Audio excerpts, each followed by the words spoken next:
El aguinaldo como figura tiene 47 años de estar en la economía del país, porque el aguinaldo lo instituye el coronel Peralta Zurdia cuando es jefe de Estado, en 1965, es cuando se da el primer aguinaldo en Guatemala. Sin embargo, ¿quiénes tienen derecho a un aguinaldo? Porque de 14 millones de guatemaltecos, las autoridades de planificación económica y el Banco Central estiman que son 6 millones los de la población económicamente activa, o sea, los que están en edad de trabajar, ¿verdad? Sin embargo, cuando uno mira la planilla del ICS, el ICS tiene 1.200.000 personas afiliadas con un número, o sea que la población económicamente activa, formal, alguien que tiene un trabajo, que va a recibir un aguinaldo, es de 1.200.000 en un país de 14 millones. Sin embargo, el mes de diciembre dinamiza la economía por el consumo que se da, ¿verdad? Por la misma época que hay una propensión al consumo, y el Estado, que es uno de los grandes empleadores de ese país, habrá fácil 700.000 burócratas, ¿no? Reciben un aguinaldo como lo recibe el resto de gente vinculada al sector privado organizado, como tú y como yo.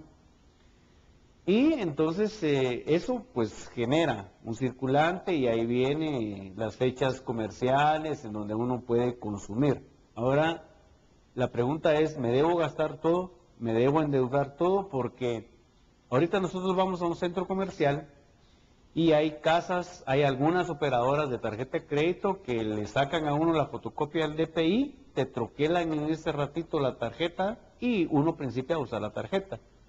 Sin embargo, el artículo 50 de la Ley de Bancos y Grupos Financieros dice que se prohíbe a las instituciones otorgar créditos sin verificar la capacidad de pago.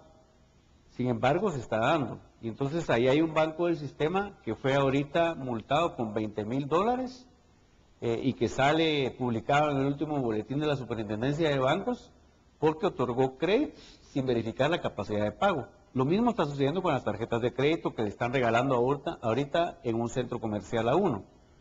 Y entonces es cuando viene, porque la tentación puede ser muy grande, ¿verdad? Entonces, Es grande, ¿verdad, Rodrigo? Sí. hay que saber decir no a la tentación. Ahora el problema que tienen muchos guatemaltecos, que es por ejemplo lo que me pasó a mí y le puede pasar a alguien también de este estudio, es que uno a veces no aprende hasta que no cometió el primer error, ¿verdad? Hay un dicho que dice que la experiencia entra por el propio cuero, ¿verdad? Yo me logré limitar y logré hacer un uso sabio de la tarjeta de crédito después de que tuve problemas con la tarjeta de crédito. Bueno, en una época de mi vida. Y obviamente yo creo que parte de lo que aquí nos está diciendo el licenciado Ponce es de que aprendamos de los errores de los otros, ¿verdad? Porque no hay nada tan fácil, Rodrigo, como sacar la tarjeta, presentarla, te la troquelan y ya hiciste la compra, ¿verdad? Y dice, bueno, pero llega el término en que tenés que pagarla. Entonces, yo creo que ese es un punto clave y fundamental. Pero, por ejemplo, algo que tú mencionaste en algún momento me llama la atención. El aguinaldo es creado por el coronel Peralta Zurdia en su momento. Obviamente es algo que viene a apoyar pues, a la persona, a la economía. Pero, por ejemplo, ese aguinaldo prácticamente se gasta, ¿verdad, Rodrigo? Sí. No hay ahorro, no hay absolutamente nada. Ahora, cuando el quetzal hoy vale... 100 quetzales, hoy valen 52 quetzales, ¿eso fomenta el ahorro o no? Porque podía alguien preguntarte, mire, yo voy a ahorrar la mitad de mi aguinaldo, y resulta que el año entrante ya no va a ser 52, sino que va a ser 40. Sí. ¿Cómo funciona esto? Primero, no fomenta el ahorro porque el propio sistema bancario y el propio sistema cooperativo de ahorro y crédito o las financieras privadas, no hay ninguna inversión que te esté pagando más del 9%.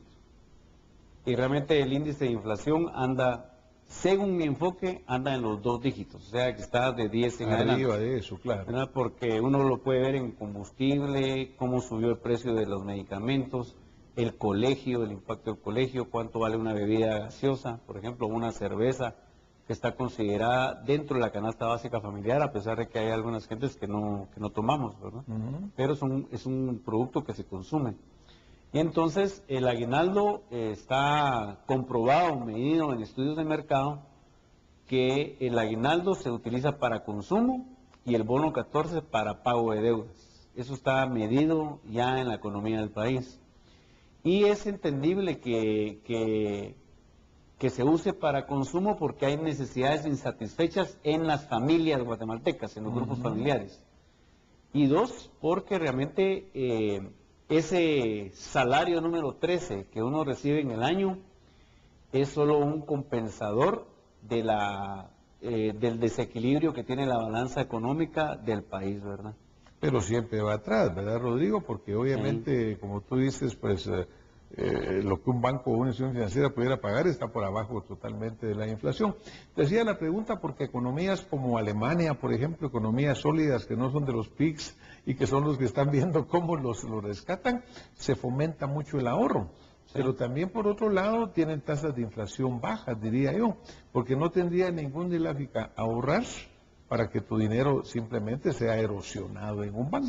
Sí, pero, por ejemplo, tenemos, bueno, en la teoría económica, hablando de lo que dicen los libros, diría el Munzo Ayao, que en paz descanse, que fue un gran profesor económico, el ahorro era igual a la inversión.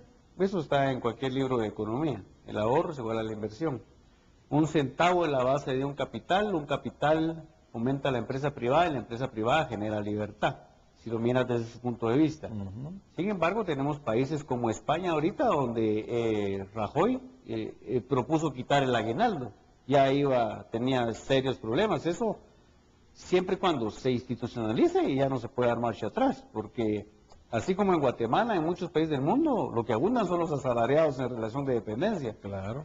Ahora, en nuestro país, el problema de no poder ahorrar es que realmente tampoco hay una tasa de interés atractiva. Y si te das cuenta, el verdadero esfuerzo de mercadeo de las instituciones financieras es en colocar un crédito a intereses altos en lugar de vender un certificado de ahorro confiable. Ese es el verdadero estigma del sistema financiero del país. Claro, pero a pesar de ello, pues obviamente la inflación se comería en alguna forma el ahorro. Sí, porque no compensa eso. No compensa, ¿verdad? Ahora el aguinaldo, imagínate decir, Rajoy, el gran problema, pues, porque dice cómo va a quitar, sobre todo en estos estados benefactores, ¿no? Pero estos estados benefactores, vemos los resultados terribles que están viviendo, porque de aquella España que realmente era muy sólida en su potencia económica, hoy sabemos que está en tremendos problemas. ¿Pero por qué tienen los problemas? Por las malas políticas que tomaron, porque sobreendeudaron al país, ¿verdad? Entonces, alto desempleo. Guatemala está en ese momento. España tiene el 25% de desempleo abierto. Si a mí no me falla la memoria, lo último que yo leí es que teníamos nosotros, ellos hablaban del entre el 6 y el 7% de desempleo abierto. Ellos, me refiero al sector público financiero de este país.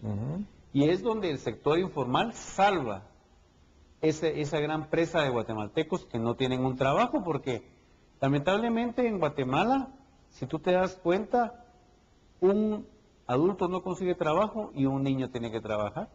Y entonces, si tú no rompes ese círculo vicioso, no nos vamos a lograr desarrollar. Y entonces puede estar Mandrake de presidente o Superman, ¿verdad?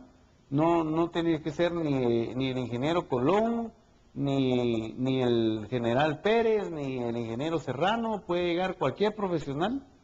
Si nosotros no logramos romper ese círculo, el país no se va a desarrollar. Y fíjate que uno de los elementos que uno mira, por ejemplo, cuando uno estudia el presupuesto del Estado para el año entrante, 40% de ese presupuesto entra con déficit.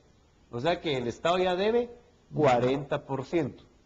Entonces te quedan, por un quetzal que entra a las cajas fiscales, te quedan 60 centavos. Te quedan 60 centavos porque hay 40 de deuda.